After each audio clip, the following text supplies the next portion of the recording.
هواوي حققت نجاح كبير في الفئة المتوسطة وبالذات في السلسلة بتاعت النوفا، والنهاردة معانا هواوي نوفا 7 اي. يلا نشوف الانبوكسنج. الهواوي نوفا 7 اي مش نازل من شهر ولا حتى شهرين ولا حتى 3 شهور، الموبايل ده نازل من 5 شهور. الموبايل ده موبايل ممتاز في فئته السعرية. ممتاز في ايه؟ ممتاز في المعالج، ممتاز في سرعة الشحن، وممتاز في الكاميرات. يلا نشوف الموبايل ده بيقول ايه. يلا بينا.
من جديد الهواوي نوفا 7 اي، الموبايل اللي عمل في الفئة المتوسطة أسرع شاحن في الفئة المتوسطة في وقته، لكن دلوقتي في الريلمي 7 أسرع منه في الشحن، ولكن احنا دلوقتي المراجعة دي متأخرة، فاحنا بنتكلم على وقت نزوله.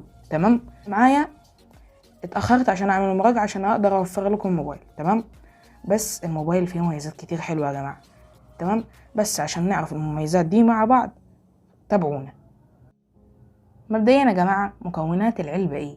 نشيل الحاجات دي كلها ونشوف مكونات العلبة مع بعض. مكونات العلبة الحاجات اللي بتيجي في اي موبايل، جراب شفاف. تمام، بيجي في اي موبايل، نحطه كده على جنب. اكيد طبعا التليفون نفسه. تمام، شايفين شكل ال4 كاميرات ازاي جميل. تمام، واخيرا وليس اخرا علبة الموبايل نفسها. نفتح الموبايل. Run. تمام، هنلاقي هنا الشحن. تمام، هنلاقي هنا راس الشاحن. تمام، خليها كده على جنب.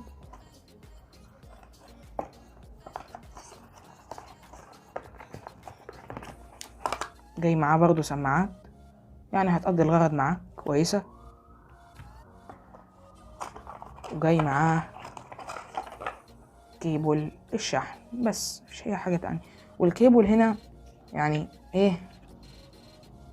في لون موف كده هنا حلو والله، مديله شكل جميل ظريف يعني. نرجع الحاجات دي كده كلها في العلبة ونروح نشوف التليفون. يلا بينا يلا بينا. مبدئيا كده انا اول حاجة ملاحظها، الموبايل بيبصم جدا يا جماعة. يعني بص، طول ما انا بصور البي رولز بتاعت الموبايل ده، الموبايل بص يعني هتلمسه لمسه هيبصم على طول معاك. فانا عملت حاجه، ما حطيتش الجراب اللي جاي مع التليفون، جبت له جراب تاني زي اللي كان جاي مع الاي 71. ثانيه واحده اوريكم بتاع الاي 71 اهو، نفسه بالظبط، ولكن ده لونه كحلي وده لونه اسود. تمام، نحطه في الجراب اوريك شكله. وادي شكل الموبايل بالجراب، شكله جميل والله الصراحه، يعني مش بطال. يلا نخلع الجراب بس عشان البيرول. بصوا يا جماعه، التصميم بتاع الموبايل جاي من البلاستيك مش من الازاز، ولكن هو مديك ملمس الازاز وشكل الازاز اهو، بيعمل انعكاسات حلوه وجميله ولطيفه. تمام، ولكن هو ملمسه بلاستيك يا جماعه، ولكن كويس. وادي شكل الكاميرات، جاي في مربع 4 كاميرات، ده الترند بتاع الفئه دي. تمام، وبروز الكاميرات يعني ظريف، مش كبير خالص والله، كويس. تمام، وشكل الموبايل مجملا كده يعني شكله لطيف. بس لما نقلب على الشاشة اللي هي 6.4 إنش، يعني الموبايل أنا لسه يعني من ساعات جايبينه يعني، والشاشة بتاعته فظيعة. هي مش أقوى شاشة في الفئة IPS LCD، ولكن الاستحواذ بتاع الشاشة جميل جدا. مبدئيا مواصفات جبارة جدا. كيرين 810 يا جدعان، ده من أقوى المعالجات اللي في الفئة دي، يعني ما كانش أقواهم، ده أقوى معالج في الفئة دي يعني. يعني دي نقطة قوة تحسب للجهاز. تمام. والجهاز جاي معاه 8 جيجا رام. 8 جيجا رامات دي حاجة كويسة في الفئة دي. كل اللي بيجي في الفئة دي 6 جيجا رام.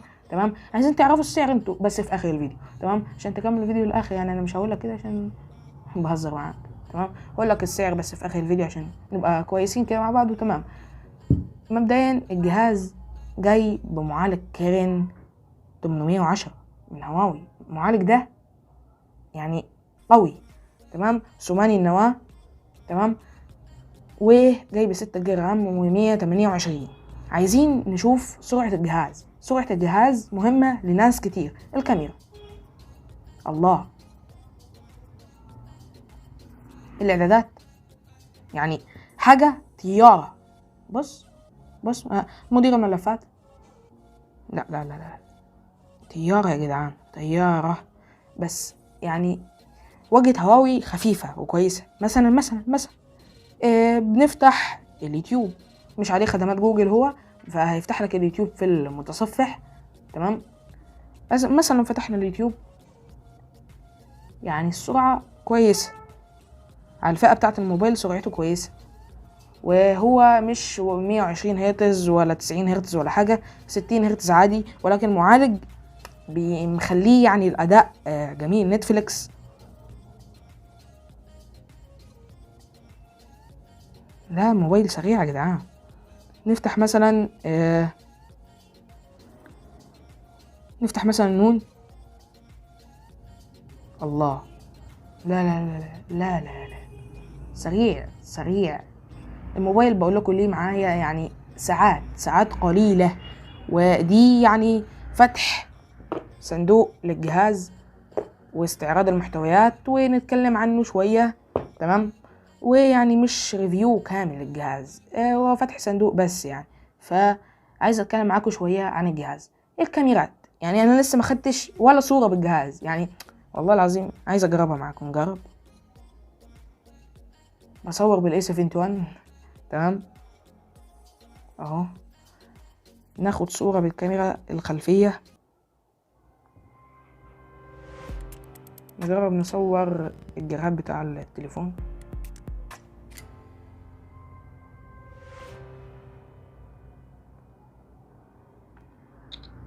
الله، تعمل صوت جميل. لا تفاصيل جميلة. هعرض لكم الصورة دلوقتي على الشاشة. تفاصيل جميلة جدا يا جماعة. لا تفاصيله حلوة والله. أول صورة دي ناخد صورة بالكاميرا الأمامية. كده. ادي الصورة اللي بالكاميرا الأمامية، تفاصيلها كويسة والله. شوفوها انتوا. تمام. والسكين تونز يعني لون البشرة جميل مش وحش. شوفوها انتوا عندكم. تمام، وقولوا لي رأيكم في التعليقات. تمام. والموبايل ده فيه وضع ليلي، والوضع الليلي بتاع هواوي يعني يا جدعان مش يعني والله جميل. الوضع الليلي خطير، يعني يعني تحسوا احلى وضع ليلي في الدنيا. نجرب ماشي.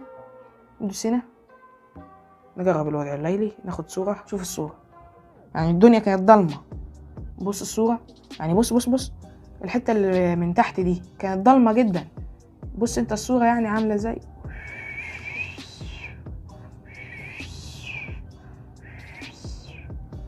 يعني بص الصورة، بص تفاصيلها ممتازة.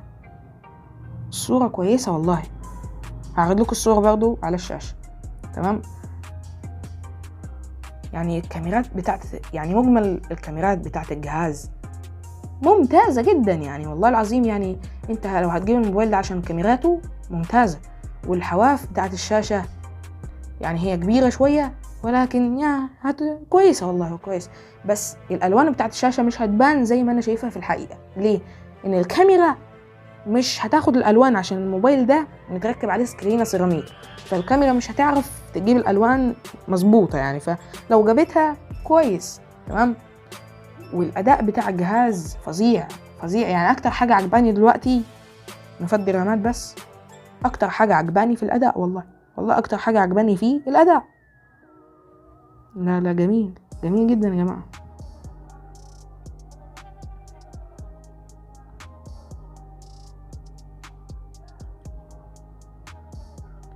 ندخل في المعرض مثلا، لا الأداء سريع والله العظيم، الأداء سريع. بص مفيش تقطيعات مفيش. بص نفتح مثلا ايه فيسبوك،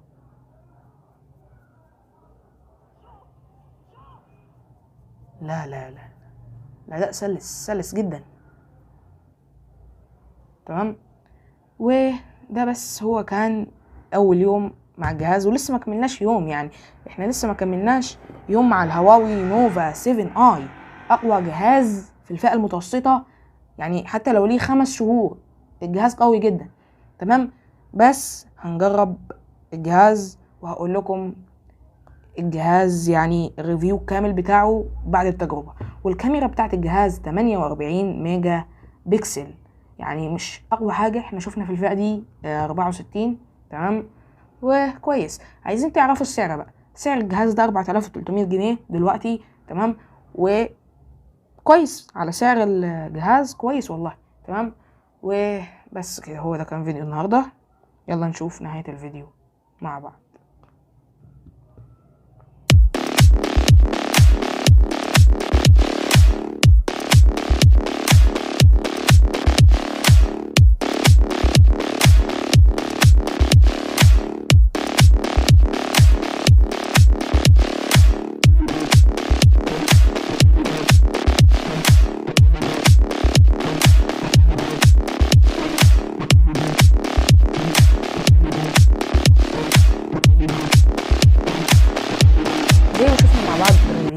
مش ريفيو، هو فتح صندوق للجهاز تمام.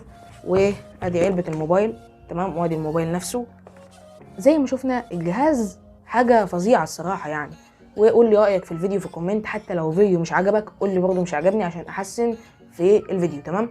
وبس كده، هو ده كان فيديو النهارده تمام. وقول لي رأيك في الفيديو، اوعى تنسى واعمل لايك للفيديو واعمل سبسكرايب للقناة لو انت مش عامل. والسلام عليكم ورحمة الله وبركاته. سلام، نشوفكم الفيديو جاي. سلام.